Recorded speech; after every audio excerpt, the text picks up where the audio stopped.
Саламатсыздарбы бүгүнкү сабактын катышуучулары?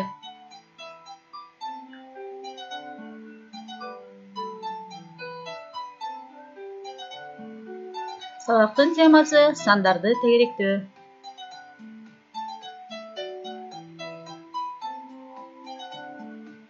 Сабактын максаты силерге мурдатан белгилүү болгон сандарды тегеректөө боюнча түшүнүүңөр кеңейет.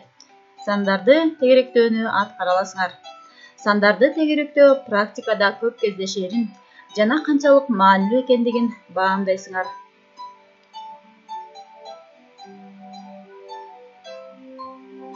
Балдар, биздин жашообузда деги эле практикада көп учурларда сандын болжолдуу мааниси менен иш алып барууга туура келет. Мисалы, Актан Тыныбек атындагы орто мектебинде 655 бала окуйт дегенди 700гө жакын бала окуйт же 600дөн ашык бала окуйт деп айтабыз. Миң булак айыл өкмөтүнүн Куйбыш айылында 1000 адам жашайт десек, чындыгында айылдын калкынын саны 1000дан ашык же кем болушу мүмкүн. Бул маалыматтар сандарды кайсы бир жол менен тегеректөөдөн келип чыккан. Өзүңөр билгендей санды тегеректөөдө бир же бир нече нөлдөр менен аяктаган сандар тегерек сандар алынат. Тегеректөө деген сөз ушундан келип чыккан. Тегеректөөнүн натыйжасында алынган санды жакындатылган маани деп атайбыз. Сандын жакындатылган маанисин жазууда болжолдуу барабардык колдонулат.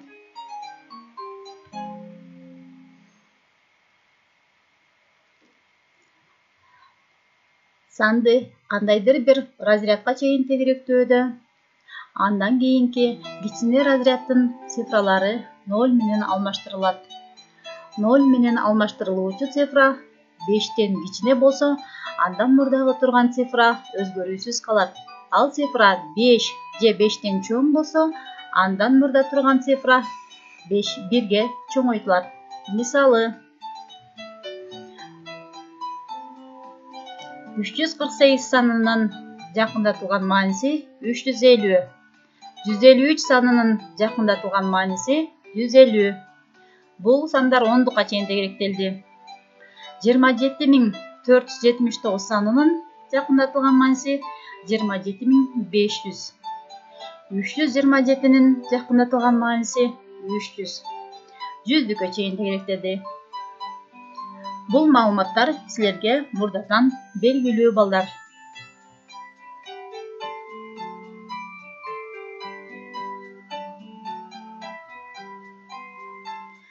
Сандарды тегеректөө талабы жакындатылган сандар менен түрдүү операцияларды аткарууда келип чыгат. Адатта x санынын a жакындатылган мааниси x барабар a деп жазылат.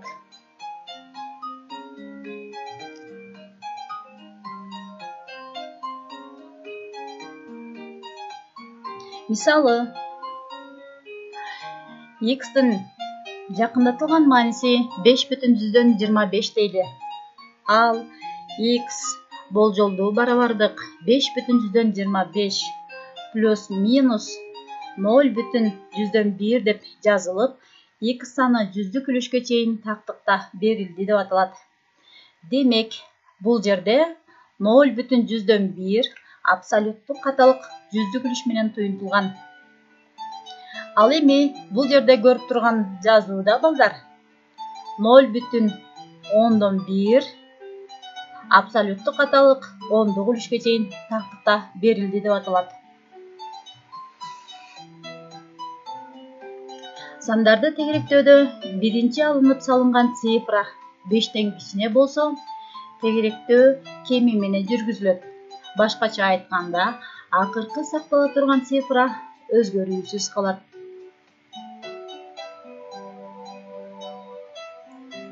Биз бул эрежени мисал менен карасак.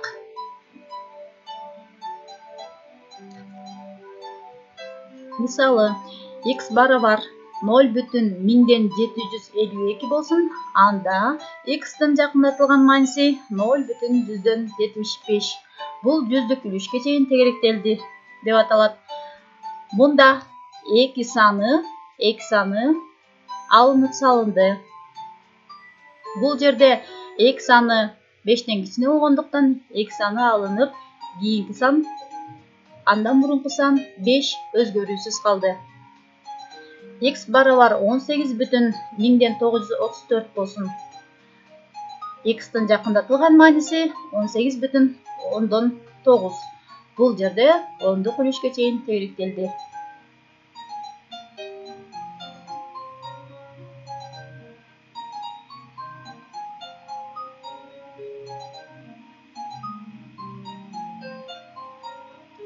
Санды тегеректөөдө биринчи алынып салынган цифра 5 жана андан чоң болсо, тегеректөө ашыгы менен жүргүзүлөт.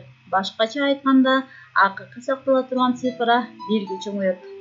Бул эрежени дагы мисал менен карап көрөлү. X барабар 115 бүтүн 1149 болсун дейли. Мында 9 саны 5тен чоң болгондуктан анын алдындагы 4 саны 1ге чоңойот. 9 миңдик үлүшү алынып салынат.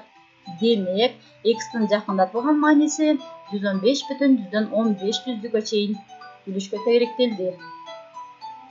Кана балдар, кийинки мисалдарды өз алдынча тегеректеп түшүндүрүүгө аракет кылгыла.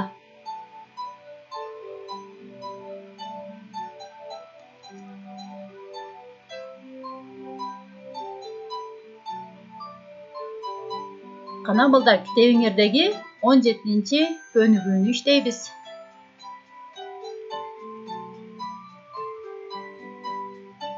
$91.861 бүтүн 10 миңден 1289 санын ирети менен ондук,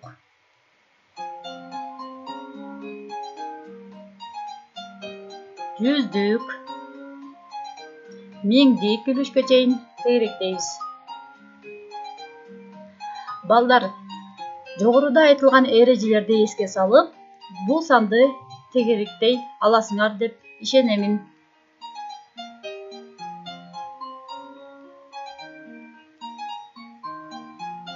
Балдар, биз бүтүн сандарды ондук бөлчөктү жана жөнөкөй бөлчөктү тегеректегенди аткарып келдик. Буга чейин биз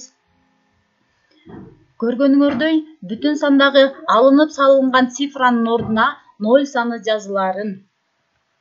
Ал эми бөлчөктөгү алынып салынган ондук үлүштөр сакталбай калаарын билдик.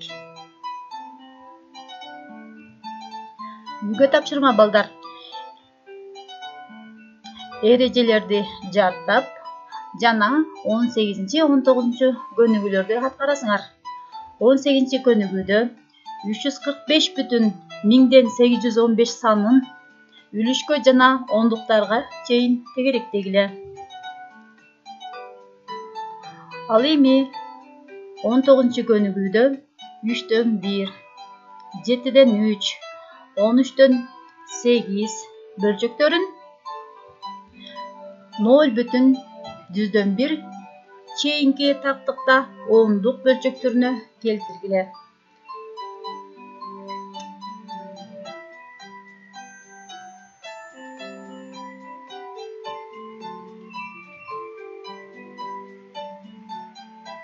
Көңүл бургандарга чоң рахмат.